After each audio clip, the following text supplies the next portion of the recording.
Welcome to the final lecture of the Genome 361 course. If you made it this far, congratulations. Today's lecture should be maybe a little bit shorter than the last one. I don't have a lot of new concepts to introduce. It's mostly going to be building off things I've talked about a little bit in the past. I'll have more to say about this figure on the very first slide a little bit later in the lecture, but it's basically just it's just an evolutionary tree. The right-facing arrows just indicate places where one species has transferred some DNA to some other species. So we'll talk more about that a little bit later in the lecture. So I told you in the last lecture that Homo sapiens actually arose in Africa, and then they left Africa at a certain point and spread throughout the world. But that actually wasn't the beginning of the human race. And just to remind you what I told you in the last lecture, again, Homo sapiens arose in Africa maybe about 200,000 years ago. And then about 70,000 years ago, a subpopulation of the Homo sapiens left Africa, and then they kind of spread out throughout the rest of the world. But as I'm going to tell you today, hominins actually have a much longer history than just this past 200,000 years. And before I get too far along in this lecture, I just want to introduce a couple of terms. So the term hominin refers to any species of early human that's actually more closely related to humans than it is to chimpanzees. So basically, I'll just circle the branch of this phylogenetic tree that relates to hominins. It's basically all the species that are over on this side of the branch. And again, these are all the species that are more closely related to humans than chimpanzees. Another term that's oftentimes used that's confused with hominins is hominids, which refers to all modern and extinct great apes, gorillas, chimps, orangutans, and humans and their immediate ancestors. So that'd be everything that's shown on this phylogenetic tree, plus some things that are actually not on this phylogenetic tree. Okay, but getting back to the point of this slide, hominins actually have a much longer history than what I described in the past lecture. So basically, I'm just taking the phylogenetic tree and moved it over to the right, put a world map on here to kind of talk a little bit about the hominin history. And so we actually know that hominins have a much longer history than just the starting with the Homo sapiens because of the fossil record. And basically, fossils have been found of archaic hominins in different locations in Africa. So for example, Australopithecus anamensis, I'm probably going to mispronounce a few of these things. Fossils were actually found in Eastern Africa about 4.1 million years ago. These fossils that date about 4.1 million years of age. Australopithecus afarensis fossils are found in Eastern Africa, also roughly around the same location as anamensis. These date from about 4 million to about 2.7 million years ago. And then there's this Africanus that was actually in the southern part of Africa that seemed to have a little bit broader geographical range. Australopithecus gari was actually found also in Eastern Africa. And basically, if you look at all the hominin species that existed prior to about 2 million, up until about 2 million years ago, the entire range of the hominin species just existed in this portion of Africa that's highlighted in this sort of orangish colored shading. So in other words, the entire species just lived in Eastern Africa and Southern Africa up until the appearance of Homo erectus. So Homo erectus, it turns out, had a fairly broad range based on the fossil findings throughout Eastern and Southern Africa. But the interesting thing about Homo erectus is that Homo erectus fossils were also found outside of Africa. And these fossils date to like in the range of 2 million years ago. So Homo erectus left Africa quite a while back, long before Homo sapiens appeared on the scene. And not only were they found just outside of Africa in the Middle East, they were actually found widely distributed outside of Africa. They're found, for example, in Europe, in Asia, in the South Pacific region. So Homo erectus actually had a very broad range. And again, these fossils date from roughly about 1.5 million to about 2 million years ago. So it left Africa long before Homo sapiens arose on the scene. But the thing is all these different hominin species were gone long before humans arose on the scene. Now, some of them might be ancestors. People argue about that a little bit, which ones of these might actually be ancestors of Homo sapiens. But the point is they were all long gone before Homo sapiens arrived. But one hominin species that actually did coexist at the same time as Homo sapiens is Neanderthals. Now, you probably all heard of Neanderthals because they get a lot of press. But, um, but a little bit about Neanderthals. They, like all other hominin species, arose in Africa, and then they left Africa. And if you look at the fossil record, basically the earliest fossils of Neanderthals exist about 400,000 years ago. So it suggests that Neanderthals left Africa quite a while back, and they were in Europe for a little while. So we're gonna ask an interesting question about Neanderthals because they did coexist with Homo sapiens. We're going to ask whether they actually interbred with Homo sapiens before they went extinct. So just going to tell you a little bit more about Neanderthals. So there's two different names that are used to describe Neanderthals, Neanderthal and Neanderthal. I won't get into the reasons for why these different names, but you'll see this and you'll see either of these names if you read anything about this particular species, but they basically mean the same thing. So the fossils first appeared in Europe around 400,000 years ago. Like I said, they disappeared about 30,000 to 40,000 years ago. So that's when they went extinct. And it turns out they coexisted with modern humans in Europe for quite a while. We'll talk a little bit more about that in a second.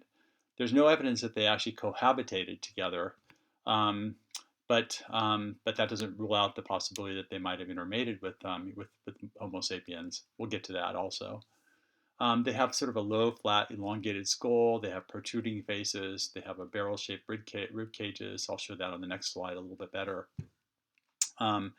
And I won't go through all these things, but apparently they were well adapted to cold environment. So the European environment was quite cold, and so they had to have some adaptations to deal with that cold climate. Okay, so let's say a little bit more.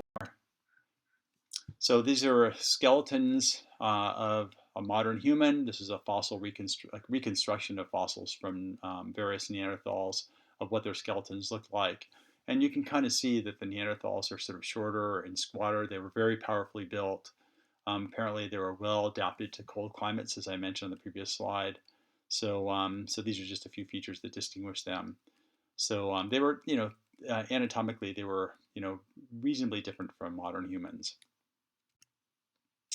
So the question we're going to address is, did Homo sapiens encounter and interbreed with Neanderthals and perhaps other archaic hominins after Homo sapiens left Africa? Okay, so this just summarizes some of the things I've already told you. So it turns out Neanderthals left Africa about 400,000 years ago, and then they migrated to Europe and Asia, so they had a fairly broad range. And then much later, Homo sapiens appeared, maybe about 200,000 years ago in Africa, and then some left Africa about 70,000 years ago. So it turns out Neanderthals and Homo sapiens overlapped geographically outside of Africa for about 30,000 to 40,000 years. And then Neanderthals went extinct about 30,000 to 40,000 years ago, and Homo sapiens spread throughout the world. And so the question that's been around for a long, long time is, did Neanderthals interbreed with Homo sapiens in Europe and Asia before going extinct? So if, in fact, interbreeding did occur between Neanderthals and Homo sapiens, there should be traces of Neanderthal DNA in the descendants of the population that interbred with them. So a term that's oftentimes used to describe this phenomenon is introgression or admixture. They mean close to the same thing. So I'll just define those terms here, and the term I'll be using throughout the lecture is introgression. So introgression means the transfer of genetic information from one species to another. So in other words, was there integration of Neanderthal DNA into Homo sapiens? That's the question we're asking here. Admixture just means the presence of DNA in an individual from a distantly related population or species as a result of interbreeding. So they mean roughly the same thing. So how could we detect the integration event if it actually happened? So nobody's around to tell us whether there was interbreeding that occurred. So how would we detect that by looking at the DNA? And which populations should have Neanderthal DNA? So at this point, I would normally just ask this question, turn off the slides. You don't have to spend a lot of time thinking about this, but the question is, if we're going to go looking for the Neanderthal DNA in the genomes of Homo sapiens, which populations would you expect to have Neanderthal DNA? Would you expect Europeans, Africans, or Asians to have this DNA? And again, if you want to think about this for a little bit, you could pause the slide, but this is not something you should spend too much time thinking about. Okay, so if you thought about this, the correct answer should be B and C, Europeans and Asians, because again, remember, Neanderthals left Africa a long, long time ago, maybe 400,000 years ago, And so, and then modern humans left a long time after that, about 70,000 years ago. So if they did encounter one another, they must have encountered one another in Europe or Asia. And so if interbreeding did occur, it would have to happen in those regions. So you'd only expect Homo sapiens that were actually had that sort of ancestry, European or Asian ancestry, to actually have Neanderthal DNA in their genomes.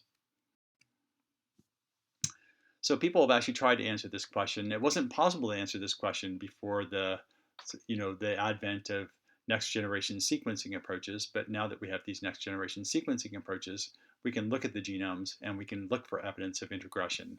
So there's two ways people have tried to address this question. One way is just look for genomic signature of introgression. We'll talk about that in a minute.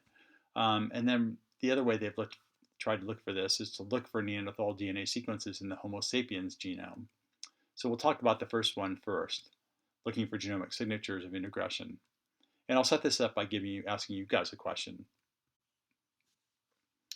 Okay, so which of the following comparisons would be consistent with Neanderthal introgression? And what I'm showing you here in these gray bars that go, these horizontal gray bars, these are corresponding DNA sequences from Africans and non-Africans, and they're aligned to one another. And the black vertical lines represent sites in the sequence that are different in African and non-African DNA sequences. Okay, and so I'm showing you three different patterns here, A, B, and C. And again, the only difference between the three patterns is that in B, there's these little clustered regions where the sequences differ a little bit more than outside these clustered regions. And in pattern C, you see even more of that, where there's these big blocks of sequence that the sequences differ quite substantially in Africans and non-Africans, whereas the intervening sequences don't differ very much. So, and what I'm trying to illustrate here, just to be clear about this, I'm just going to blow up one portion of the sequence. Basically, what I'm showing you here is I'm aligning the sequences of the African Homo sapiens genome sequence with the non-African, and the vertical lines are supposed to represent differences in the sequence between them. Okay, so you can think about this if you want for a little bit to see if you can come up with the answer. So the correct answer to this should be B, and the reason it's B is because these little blocks of sequence that are less well conserved between Africans and non-Africans would potentially represent introgressed Neanderthal DNA sequences. And we'll talk a little bit more about why that is in the next couple of slides. I'll try and illustrate the point rather than try and do that right here on this slide. So let's go through and talk about why that would be the case. So let's start at the very beginning and consider what happens to the introgressed Neanderthal DNA. So let's say about 40,000 years ago, a modern human encountered a Neanderthal and interbreeding occurred and they had a child. So the child of this interbreeding event would have, and I've color coded the DNA, so the Neanderthal DNA is kind of a yellowish color and the modern human DNA is a black color.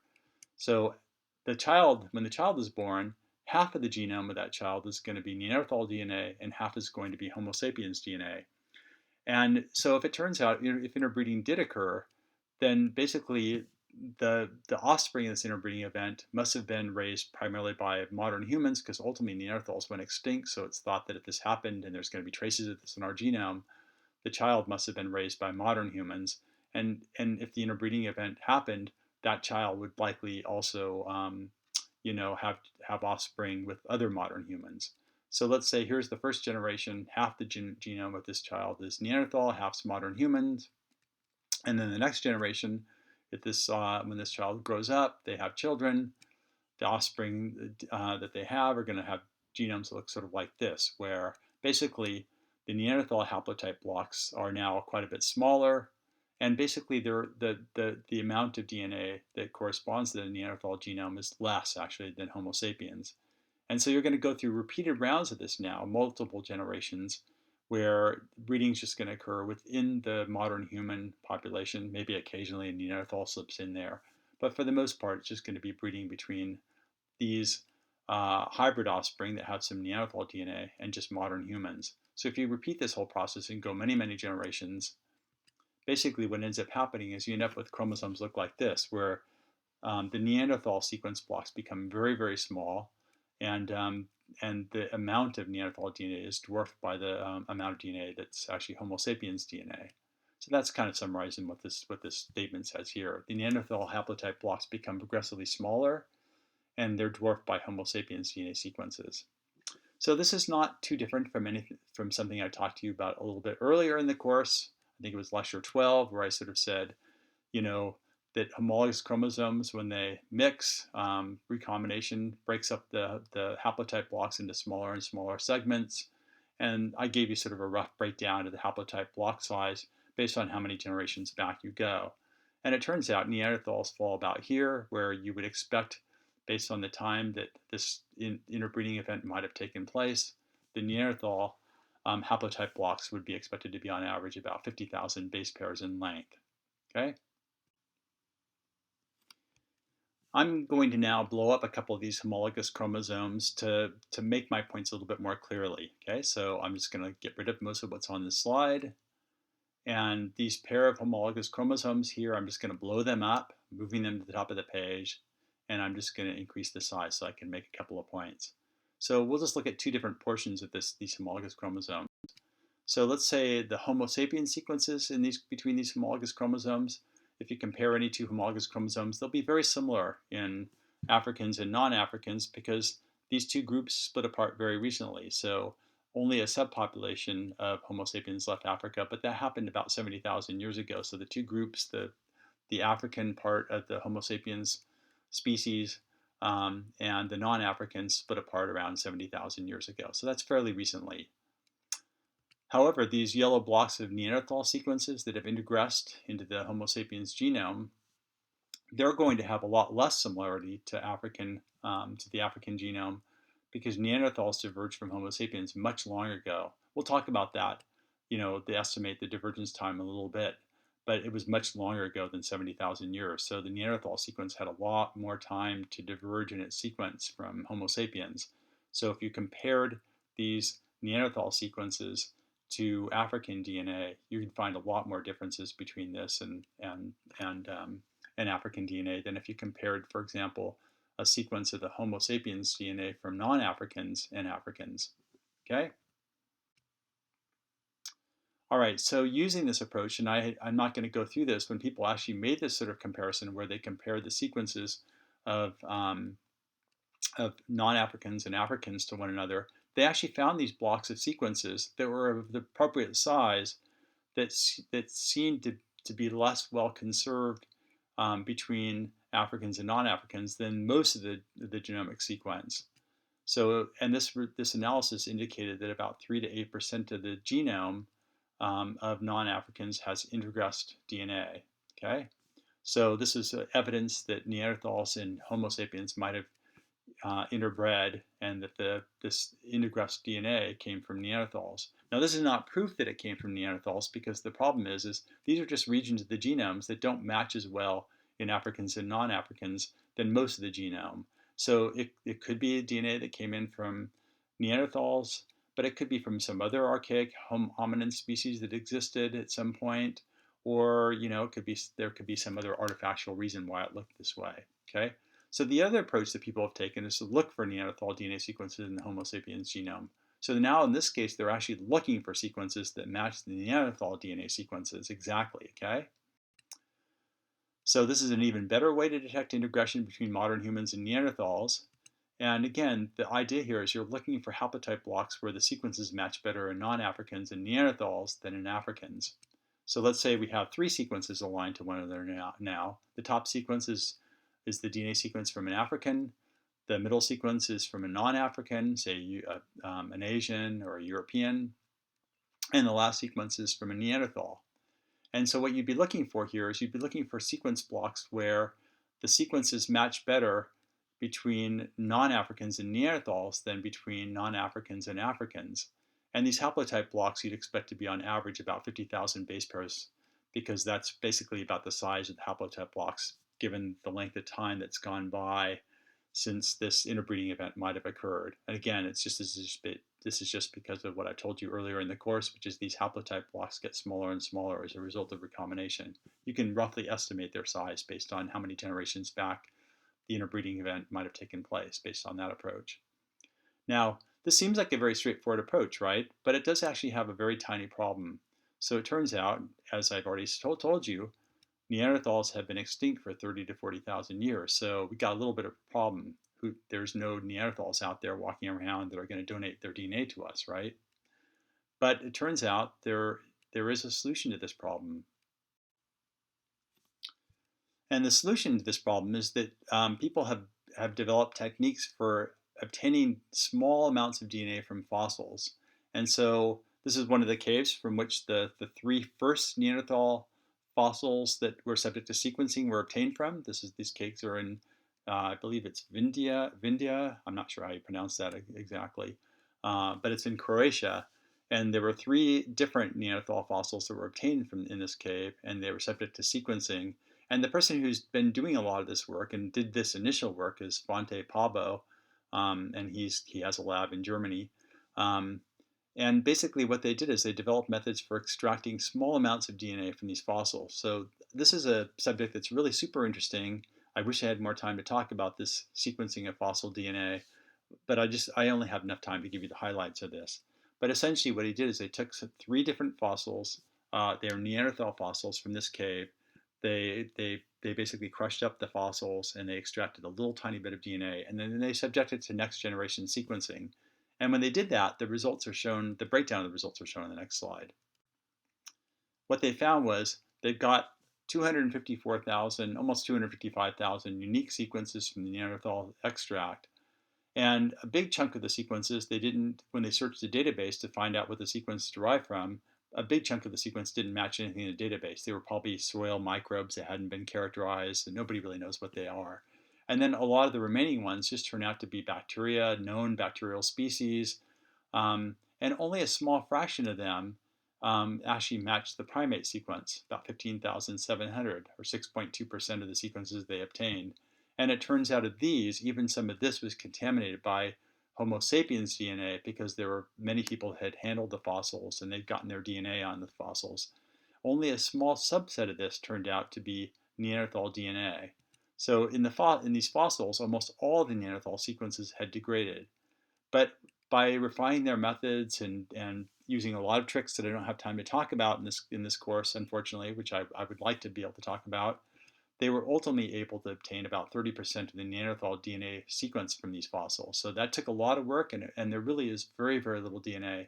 And the only way they were able to do this was just by working really hard at this, and because of the fact that next generation sequencing is very, very sensitive and very good at detecting DNA sequences, even if they're in trace amounts. Okay, to sort of tell you what they learned from this analysis, before I get to that, I just want to sort of just briefly as an aside, if you've seen these movies, Jurassic Park or Jurassic World, they talk about how essentially you can take something that was trapped in amber, subject it to sequence analysis, and then reconstruct the entire organism. But it turns out, even if you should be hiking around the Pacific Northwest and you stumble across a dinosaur trapped in amber, the DNA from that dinosaur will have totally degraded. And it turns out the reason that's the case is it looks like about 1 million years may be about the limit for sequencing. It's just that after about 1 million years, the DNA there's just no DNA left, basically. Turns out dinosaurs went extinct about 70 million years ago. So the idea that we're actually going to extract dinosaur DNA and re-engineer dinosaurs is probably not very likely. Okay, so getting back to the point, as I said, they were able to get about 30% of the Neanderthal sequence from these fossils. And then basically what they did is they took the DNA from the Neanderthal fossils and they looked in portions of the Homo sapiens DNA sequence to look for places where they would align to the Homo sapiens DNA sequence. Now, of course, the Neanderthal sequence isn't going to be exactly the same as Homo sapiens, but it's going to be pretty similar. And so they can actually do this approach to look for regions in the Homo sapiens sequence that align with the Neanderthal sequences. And so when they did this, they found all the sequences and where they aligned to the Homo sapiens sequence. Now, the quality wasn't very good, again, because they didn't have very much DNA. The overall sequencing depth was very low. There were big chunks of the sequence where they just didn't have the corresponding Neanderthal sequences because too much of it had been degraded. So there were also many gaps in the alignment.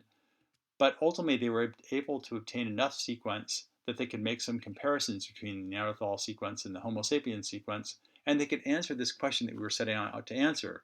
Were they able to identify regions in the non-Africans genomes that match better to Neanderthals than they do to Africans?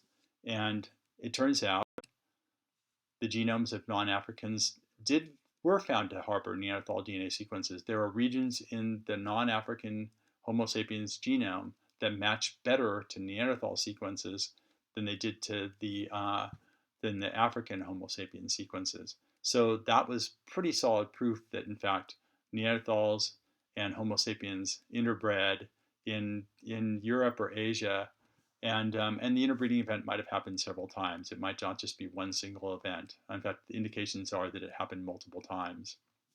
So this is just a little summary of what they found. So the blue bars represent Neanderthal DNA sequences in just one of the chromosomes, chromosome 9, from a large collection of Europeans and East Asians. Now it turns out these blue bars, again, correspond to sequences of Neanderthal DNA in chromosome 9. It looks like there's a lot of it there, right? But it turns out this is just a summary of all the sequences in Neanderthal DNA found in a large collection of Europeans and East Asians. No single individual has more than 3% Neanderthal DNA. So these are all the little portions of Neanderthal sequences, compiled together into one chromosome 9. So no single individual has this much Neanderthal DNA. And this is an image from a paper that came out that was published by a former colleague of mine, Josh Akey. And basically what they did highlight in this figure is they highlighted these regions where the percentage of Neanderthal DNA for that particular site in the genome is very high, the BNC2 adaptive introgression. This is a site where if you look in different non-Africans, you'll see that at that particular location, many non-Africans actually have this Neanderthal sequence, but they also found these regions of the genome where basically if you look in many non-Africans, you won't find any Neanderthal sequences. They call these Neanderthal deserts. So these ones where you find these little pieces of DNA that are present in a large percent of the population of non-Africans, these are probably regions of the genomes that were under selection for some sort of fitness effects, such as adaptation to the cold of living in in Europe or in Asia. So these are probably under some sort of selection for tolerance to certain bacterial pathogens that existed in those places. So the reason these are still so prevalent in non-Africans is probably because they had some sort of selective advantage that they conferred. The Neanderthal deserts are probably regions where there was something that was deleterious in Neanderthals, and it was just lost very quickly from the population altogether. So again, this is just illustrating what I'm trying to say here is that fitness effects probably heavily influenced what parts of the Neanderthal sequences survived and disappeared. I'll have a little bit more to say about this later. I'm just highlighting an article in the New York Times that talks a little bit more about this that you might want to take a look at. So after this discovery was made, people started looking at the worldwide distribution of Neanderthal DNA. And I could probably ask you, what do you think the distribution is? But I won't do that. I'll just tell you. So it turns out Europeans, any single European probably has about, in their genome, about 2% Neanderthal DNA. South Asians also have about 2% Neanderthal DNA. Papuans, Australians, Melanesians in general have about 2% Neanderthal DNA.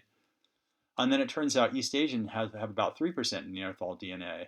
And nobody really knows why that's the case, but it's thought that maybe there was an additional encounter with Neanderthals as Homo sapiens migrated to Asia. And then what about Africa?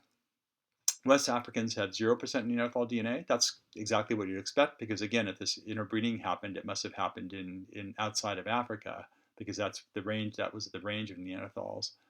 But if you look in East Africans, it turns out they have about 0.5% Neanderthal. So why is that? Well, nobody really knows again, but the idea is that probably Homo sapiens migration back into Africa after the introgression event explains that, because it wasn't just migration out of Africa. There was Homo sapiens migration back into Africa after they left Africa, so it went back and forth for a while.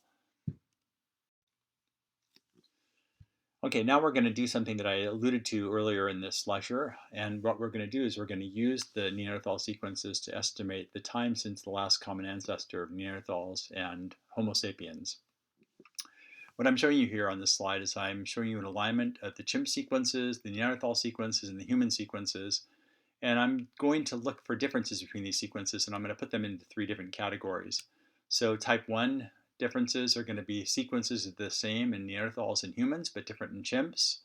And if you tally that up over the length of sequence that they had for Neanderthals at the time, and again, they only had 30% of the Neanderthal sequences, so this is not a comparison of all the sequences in these 3 organisms, just those that we could align to the Neanderthal sequences that we had. Okay, so if you tally those up, there's about 450,000 of those. The second type we'll call type 2. These are sequences that are different only in Neanderthals. I'm not going to give you the total number of those because we're not going to be using that in our calculations. And the third type we'll call type 3. These are sites in the sequences that differ only in humans, and there were 30,000 of those roughly.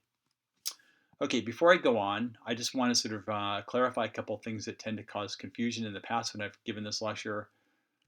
First thing is, don't get hung up on the names that I'm using here. There isn't some sort of formal genetic definition of a type 1 mutation or a type 2 or a type 3.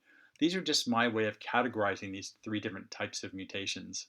I could just as easily call them something else, like type A or type B, type C, or category A, B, and C, or whatever. Again, these are just my way of classifying the mutations, so don't get hung up on the names. These are not genetic terms. The second thing I want to sort of highlight is something that I already alluded to, which is that, remember, they only had about 30% of the Neanderthal DNA sequence at this point. So they're doing this analysis with the sequences that they had for the Neanderthals. Presumably this would extrapolate to the entire Neanderthal sequence. These numbers would extrapolate, or the proportions anyway would. But one thing that's gotten people confused in the past is they compare these numbers to the numbers I gave when I talked about, for example, the time since the last common ancestor of humans and chimps in the last lecture. And the numbers, it's hard to put these numbers together, and people got confused about that. But don't try and do that. The reason you can't do that is because, again, they only had part of the Neanderthal sequence, so they could only make these comparisons for the sequences that they had from Neanderthals at that time, which was only about 30% of the sequence again. Okay, so just use these numbers to do the analyses I'm going to talk about on this slide. Don't try and use them to make comparisons to things we've talked about in the past. Okay. All right. So again, the question we're trying to address here is when was the last common ancestor? How far back was the last common ancestor of Neanderthals and humans? And I'm showing you an evolutionary tree. Chimps are on this tree as well. And I'm going to use what we know about the last common ancestor of humans and chimps. And we know the last common ancestors existed about 6 million years ago for humans and chimps. So we're going to use that to calibrate our numbers, basically. And essentially what we're going to do here is we're going to say, well, we know how many differences distinguish humans and chimps over that 6 million years. And then if we calculate the number of differences that distinguish, the number of mutational differences that distinguish humans and Neanderthals, then the fraction of those differences between humans and Neanderthals relative to the number between humans and chimps will give us that proportion of 6 million years that represents the human-Neanderthal split time. Okay, so let's go through the numbers a little bit here. So I've got this evolutionary tree broken up into the segments D, C, and B. I also have an A segment on there. I won't be using that. So the number of mutations that were required in the D through C segment are the type 1 mutations, essentially, 449,619. And those are just mutations that basically occurred in chimps and in the common ancestor of Neanderthals and humans before they split off from one another. Okay, that's the total number of mutations that were required over that span of time. And then B corresponds to 30,413. Those are changes that occurred in humans over that period of time, okay, just in humans alone. We've already tallied up the differences between chimps and humans over that period of time because basically those would be sites in the chimp genome that don't match the human genome. So that would be part of D plus C, okay? All right, so the total number of mutations that occurred between chimps and humans is D plus C plus B. Okay, so the number of differences between human and chimps over 6 million years is D plus C plus B. That's 480,032. I'm just adding those numbers above together. And then if we want to sort of say what the number of differences that occurred between humans and Neanderthals, it would essentially be 2 times B, because if there's 30,000 changes that occurred in humans over the span of time since the humans and Neanderthals split off, you would expect to see 30,000 differences between Neanderthals. Now, the reason I'm not using the number of differences in Neanderthals is because Neanderthals went extinct at a certain point in time. So at the point they went extinct, they stopped accumulating mutations. So I'm not going to use that number. I'm just going to assume that the number of changes in the human lineage, B, is going to have been the same if in the Neanderthal lineage, assuming Neanderthals had lived to the present time, all right? I'm not going to use A because that value would be too small because Neanderthals went extinct and stopped accumulating mutations at a certain point. Okay, so 2 times B divided by D plus C plus B, that should be the fraction of mutations that were acquired over that period of time in humans and Neanderthals relative to 6 million years. Okay, so basically the calculation is as follows. The fraction of 6 million years since the human Neanderthal split equals 6 million years times 2 times B divided by D plus C plus B. And that's about equal to 760,000 years.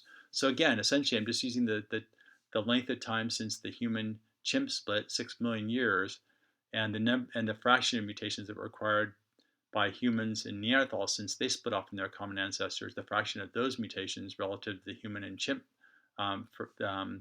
number of mutations that were required since they split off from their ancestor to calculate the divergence time between humans and Neanderthals. Okay, so I probably didn't explain that very well. It's a little bit of a hard, difficult concept to put into words, but hopefully the numbers make sense to you. There's other ways you could do this calculation. I could have also done this by sort of saying, let's estimate the number of mutations that occur at each generation in humans and Neanderthals, assuming they're the same, estimating the generation time. There's a variety of other ways you could have done this calculation, measuring the mutation rate between humans and chimps and doing the numbers that way. And in fact, I think we solved one of the problems in problem set 10 using a different approach. So you can look at that and see how we did that. Okay, so what this basically tells us is that, and again, I just emphasize we're using 2 times B because we're assuming the number of mutations in A would be the same as B, assuming Neanderthals had lived all the way to the same length of time as humans, that they hadn't gone extinct. So the divergence time between Neanderthals and humans is about 760,000 years. That's what this estimate tells us. Okay, so this tells us again that Neanderthals and Homo sapiens shared a common ancestor that existed about 760,000 years ago. Presumably that common ancestor was in Africa before Neanderthals. This is before Neanderthals arose and before Neanderthals left Africa and long before Homo sapiens appeared on the scene. So the preceding slides were just sort of the initial foray into basically fossil sequencing. There's been a lot more work on sequencing fossils, and that's using fossils that were obtained from a number of different locations. And I'm highlighting on this map some of the fossils that were used in some of these sequencing efforts.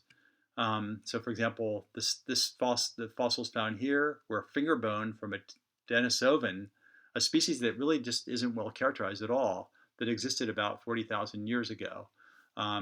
And this is a fossil that was excavated from a cave in the Altai Mountains in southwest Siberia. That was subject to next generation sequencing. I'll talk a little bit about that next. And the other fossil I'll mention briefly is it's a modern human fossil that dates from about 35,000 years ago. It was excavated from a cave in Romania. This is called the Oase fossil. And you'll also be talking a little bit about this in the quiz section this next week. It just, when you sort of look at this, you almost get the feeling that if you enter any cave in Europe, you're going to find a fossil somewhere in there. But I don't think the fossils are actually that plentiful. Okay, so let's talk about the Oase fossil first, and we'll talk about the Denisovan fossil next. So the Oase fossil is really super interesting. There's a lot of stuff on this slide, but basically each of these numbered things represents a different human chromosome, Homo sapiens chromosome. And you can ignore all but the green marks, which represent alleles in the Oase fossil that's shared with Neanderthals. So, and you can sort of see that there's these blocks of sequence that where the alleles are shared very highly with Neanderthals in the Oase fossil. And remember, the Oase fossil is a modern human. It's not a Neanderthal. But you can see these large blocks of sequence where the sequences are highly shared between this particular modern human and Neanderthals. And what I'm going to do now is I'm going to highlight these a little bit better. These gray bars, what we think they are is that we think they represent introgressed Neanderthal DNA into this modern human. So if you recall, basically from lecture 12, I sort of told you even somebody who's basically like a second cousin, the relationship with that second cousin, um, this is actually one of my second cousin. The purple bars represent the sequences that we have in common. And based on the size of the haplotypes and how many of them I have, you can kind of infer what the relationship was of this person to me. So that's how it was inferred that that person was my second cousin. So based on the size of these blocks, we can also infer how long ago these Neanderthal sequences introgressed into this modern human. And it looks like the haplotype block sizes indicate that this individual was only 4 to 6 generations removed from the integration event. So this is a modern human, but only 4 to 6 generations removed from when the integration event occurred. So in other words, only 4 to 6 generations away from when interbreeding occurred between a modern human and Neanderthal, and this is a direct descendant of that integration event. Pretty remarkable. So this is really solid evidence that integration interbreeding did occur actually. Okay, so getting on to the other fossil that I mentioned, which is a pinky bone found in the Altai mountain cave. It basically, when people sequenced this, it turned out this is an entirely new archaic human species. This is basically just about all that we know about that archaic species. I've heard that there's one other bone or fossil that's been obtained from Denisovans now, so there's yet a second one, but we really don't know almost anything about their anatomy. We just don't have enough of the fossil record out there of this species, so we didn't even know it existed until we sequenced this particular pinky bone from it. And when you compare the Denisovan sequence to Homo sapiens, it yielded a really interesting introgression pattern. So it turns out modern humans actually that left Africa also have this Denisovan DNA in their genomes as well. And the distribution is really interesting. So once again, Africans don't have any of this because Denisovans appear to have existed outside of Africa. This is again yet another archaic hominin species that left Africa long before Homo sapiens arrived. If you look in Europeans have almost zero Denisovan DNA. They might have a little bit, but they have very, very little. South Asians have about 0.1% Denisovan DNA. East Asians have a really small amount of it, 0.1%. But if you look in Melanesia, like Papua New Guinea, Australia, you find that they have about 4% Denisovan DNA. And particularly in Melanesia, they have really high percentages of Denisovan DNA, 6%. And Melanesia is basically the South Pacific islands, like all these different Marshall Islands, Caroline Islands, Solomon Islands. So, but it turns out populations from this part of the world have a high percentage of Denisovan DNA in their genomes. Okay, just to summarize some of the things I told you from these fossil sequencing projects. The fossil sequencing project showed that Neanderthals and Denisovans interbred with non-African modern humans in Europe and outside of Europe as well. There appear to be 2 pulses of DNA flow from Neanderthals to Europeans and 3 to East Asians. That's designated on this phylogenetic map. So these sort of horizontal arrows indicate that not this continuous, phylogeny going, from a common ancestor, but rather that these species split off from one another and they encountered one another, and there was gene flow from Denisovans and Neanderthals into Europeans and Melanesians because they encountered one another outside of Africa. There appears to be 1 pulse of DNA flow from Denisovans to Papuans, Australians, and Melanesians, and non-Africans have about 2 to 3% Neanderthal DNA. Melanesians have about 4 to 6% Denisovan DNA.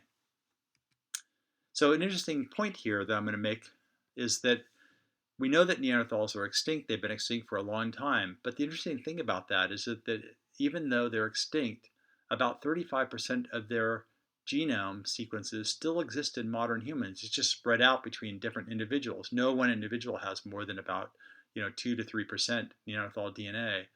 But throughout the population, if we take up all the Neanderthal DNA that exists in the population, about 35% of the Neanderthal genome still exists out there in the population, which is pretty incredible. It's kind of a weird thought to think that this is a species that's extinct now, but its DNA is still out there, and of quite a bit of it.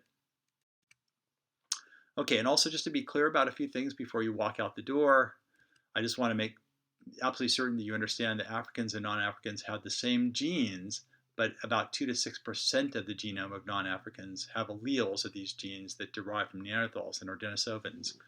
Now, again, if you compare these sequences side by side, they're almost identical, but the sequences are a little teeny tiny bit different from one another.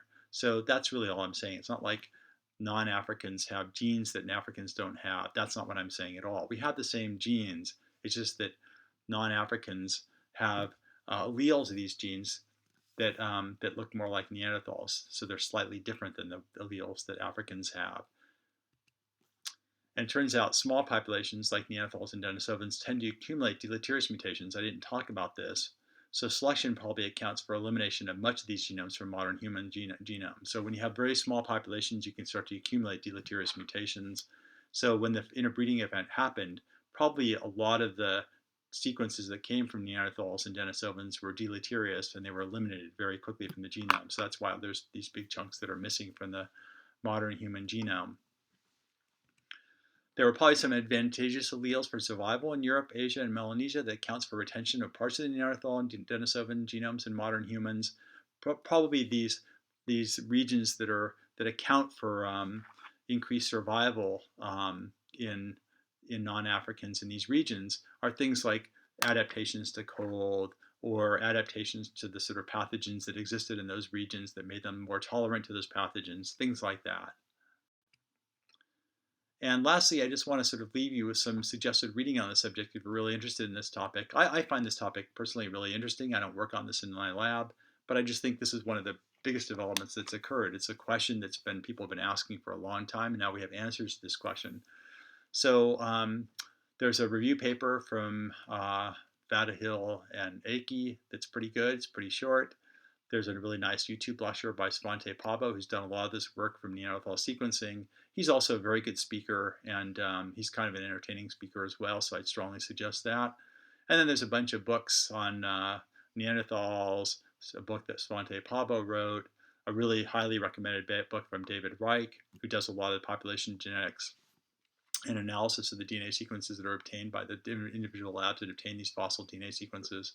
And there's also a New York Times Magazine article describing some of the use of fossil sequencing from much more recent fossils, say the past 10, 15,000 years, that have completely rewritten our understanding of population migration over the past 20,000 years or so. Anyway, that's all I have to say. Good luck on the final, and great that you guys made it this far, and hope you all do really well in the course at the end.